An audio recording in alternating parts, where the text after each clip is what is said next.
Rivian promised the R2 would be a mid-size SUV starting at $45,000.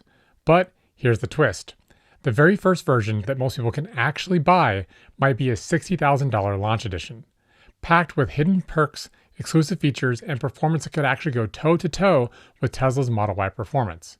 And stick around, because one of those perks could actually make early launch edition buyers the real winners. Today, we're breaking down the clues that show what Rivian is really planning for R2's big customer debut. First, let's cover what Rivian has explicitly shown us so far.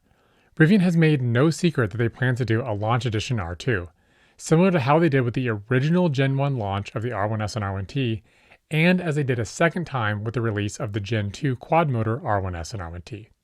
As excited as people are to get their hands on the most affordable Rivian to date, here's what we've learned from the first two launch editions.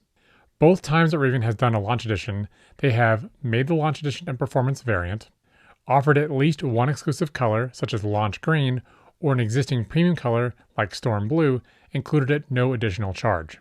And they've also included some commonly selected upgrades bundled in, things like all-terrain or sport wheels, at least one premium interior color, an upgraded sound system, a power tonneau, Lifetime Connect Plus, Rivian Autonomy Platform Plus, and more. In both prior cases, it was one of the more well-equipped builds at a slight discount versus what a comparable configuration would cost later. But there's one specific feature Rivian included last time that could be worth thousands if it returns in the R2. I'll come back to that shortly.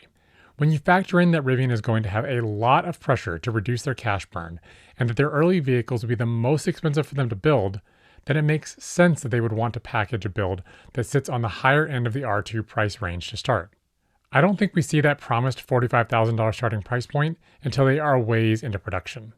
But I do still think that they will make sure to get extremely close to that $45,000 starting price eventually, since they continue to repeat the price target in recent interviews and official public-facing messaging. The most likely scenario is that we see launch edition vehicles somewhere in the low 60s, but be extremely well equipped. Let's dive in on what is likely to be included based on recent evidence. The core of what will make the launch edition of R2 interesting will be the powertrain choice. We may see a bit of a shift in packaging and strategy with how the array of powertrains are offered from Rivian in this much smaller packaging. Currently, with the R1S and R1T, there are effectively 3 motor configurations and 3 batteries, along with a software unlock. In R1, you have dual standard, an all-wheel drive vehicle with the smallest battery that uses LFP chemistry, and then you have dual large and dual max, which only vary by the battery capacity, plus an available performance software unlock for $5,000. Then you have Tri-Max and Quad Max. What makes the R1 line interesting is that every single trim is all-wheel drive. There is a battery chemistry difference between dual standard and the rest of the lineup. Go watch my Which Battery is Right for Me video to learn more about batteries. But there is also an operational difference between the tri and quad motor configurations and the dual motors. In the tri and quad configurations, not only do you get more power and more drive modes, but the key up behavior is notably different. For the top 2 trims, the vehicle always starts in full-time all-wheel drive mode and remembers your auto suspension selection. However, on the dual motor trims, it fundamentally works differently. For dual motor R1, it will always revert to an automatic disconnect of the rear motor and flips back to auto suspension in order to squeeze maximum range out of the vehicle for EPA rating and marketing purposes. As of today, if you purchase the performance software unlock for $5,000, you get more power, additional drive modes, and well, that's about it. And this time, Rivian may flip the script entirely on how they package performance in a way that makes the launch edition a sleeper hit. The big news here is that I think this may actually change in a way that I'm very excited about. You see, it looks increasingly likely that the full R2 lineup is going to have an appearance package and a software differentiated version that will not only be the sweet spot, but is also the most likely to be used in the launch edition. If you like the sound of that, make sure you hit the like button down below and subscribe to make sure you don't miss future videos about Rivian R2 as we get closer to launch and these vehicles get into actual customer hands.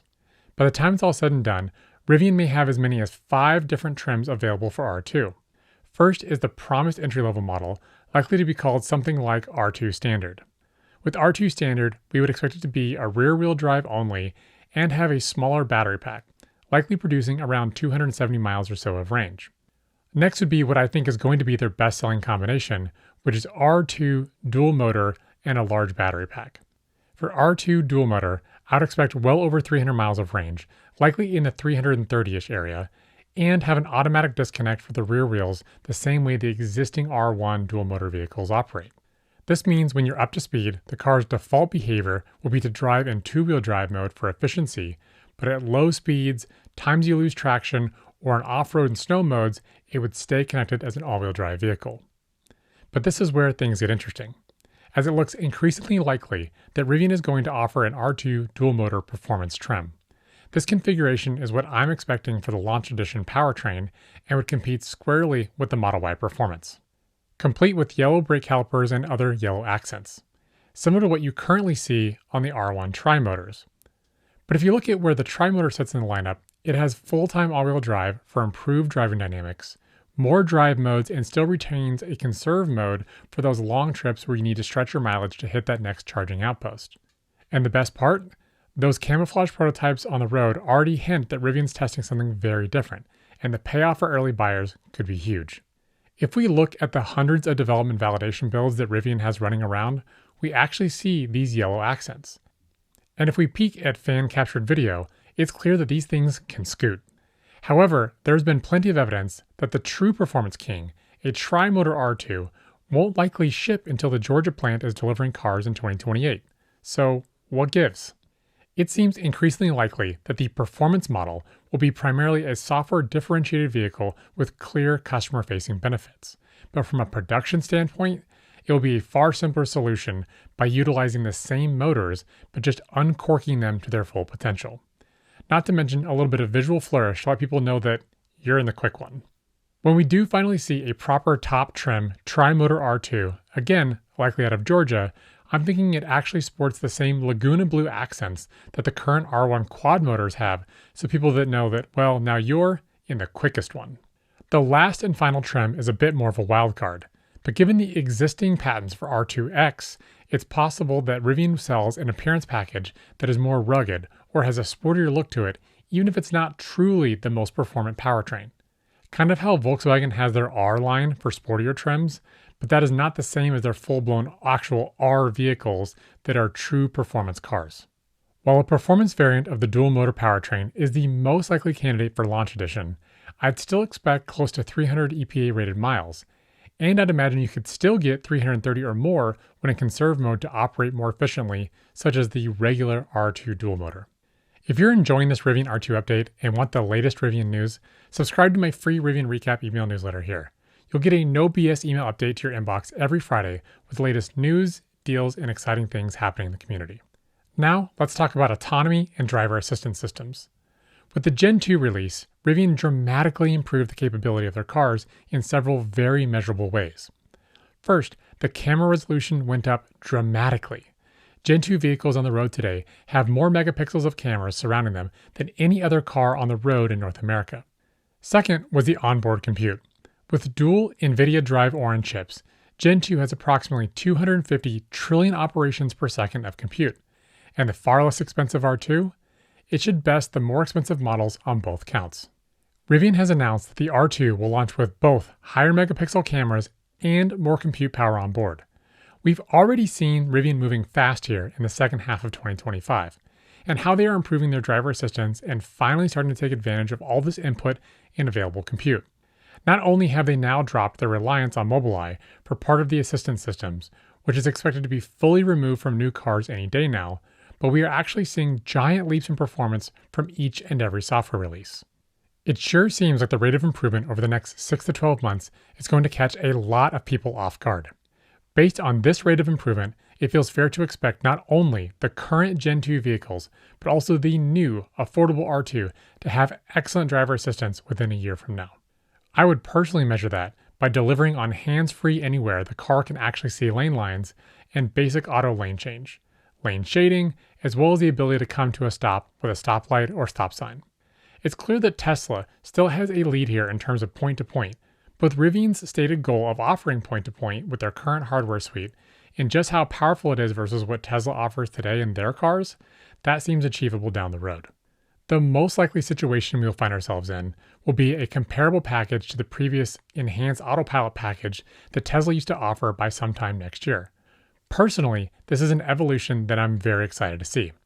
I also think this level of feature set would make most people happy most of the time, even if AAA data suggests that the vast majority of the market in 2025 isn't interested in this kind of super advanced driver assistance system. Based on my own experience with Tesla FSD and the Rivian hands-free system, I see the light at the other side of the door, and I'm looking forward to more people enjoying a safer and lower stress travel experience.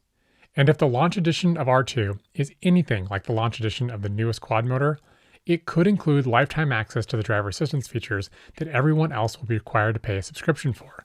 This could be a great benefit for early adopters. We should learn a lot more from the Rivian Autonomy Day that they have planned for later this year in December 2025. Next, let's talk about the interior and sound system. You can see in the official Rivian photos that there is at least one dark and one light themed interior. I would expect these to be comparable to the dark mountain and ocean coast interiors currently available on the dual motor R1s. It's possible we could see an expansion of interiors, such as more premium Ascend interior launch with a tri-motor configuration, or even the return of the much beloved and currently discontinued Forest Edge green interior. Based on Rivian's history, even the lowest or base interior should be quite nice even at the lowest possible price points. So the next question is, has Rivian finally fixed the one thing owners have complained about for years? R2 might finally be their clean slate. Let's talk about the sound system. This is an area of valid concern, given the sordid history that Rivian has with the sound in their R1 lineup. Initially, R1 shipped with an objectively pretty decent system co-branded with Meridian. Then they decided to go their own way with an elevation in-house design that removed magnets and deleted a few speakers. Based on pretty universal community feedback, it was a clear downgrade. But then Rivian shipped a different premium sound system in Gen 2, and on day one, it was the worst sound system I've heard from any car at literally any price point. It was absolutely embarrassingly bad, and only now, after a year of updates, specifically 2025.34, do we have a sound system that can be called competent but not class-leading. Given all this history with sound and continually missing the mark, I do hope that Rivian has finally learned their lesson. With the Rivian R2, they've had the chance to completely rethink their sound system architecture, from drivers to placement to calibrating through software to get the most out of the system possible.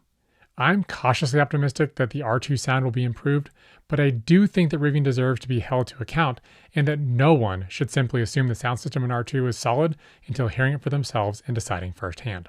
So there you have it. Based on what Rivian has explicitly shared and the other evidence we've been able to collect, it seems increasingly likely that the launch edition R2 will come equipped with a really compelling dual motor performance powertrain, a large battery, and plenty of excellent options bundled in. It will be more expensive than the starting price of $45,000, but it should still represent a terrific value for early adopters. Plus, with exclusive colors and potential for lifetime access to improved autonomy and Connect Plus, it's a nice way for Rivian to say thank you to those who take a bet on the first builds that roll off the line. And that perk I teased earlier, if Rivian really does bundle lifetime autonomy access like they've done before, launch edition owners could walk away with a massive value, a car that does most of the driving without needing yet another subscription to do so. So what do you think? Does a well-equipped R2 in the $60-ish thousand range still sound appealing? Sound off in the comments down below. And if you're looking for more deep dives on Rivian R2, here's a video about how the R2's thermal design should be vastly different than that of the currently problematic design in R1. Until next time, stay curious.